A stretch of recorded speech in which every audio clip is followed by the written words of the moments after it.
শুভ সকাল সকল বন্ধুকে।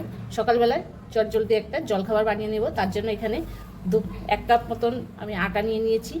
সঙ্গে এবার উপকরণগুলো দিয়ে দিচ্ছি। এখানে দিয়ে দিচ্ছি পেঁয়াজ কুচি, এখানে গাজর কুচি, ধনের পাতা আর কাঁচা লঙ্কা, সঙ্গে দিয়ে দিচ্ছি পরিমাণ মতন লবণ। সব উপকরণগুলো আমি একসঙ্গে ভালো করে মিশিয়ে নেব। মিশিয়ে এই উপকরণগুলোর সঙ্গে আমি অল্প অল্প করে জল দিয়ে এটা ভালো করে মাখিয়ে নেব।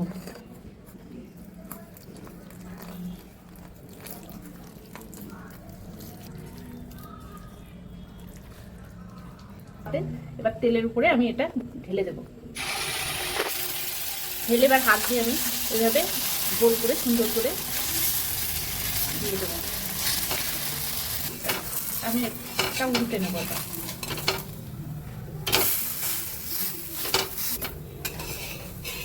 আমি এটা উল্টে দিচ্ছি, দেখ একদম হয়ে গেছে, রেডি হয়ে গেছে।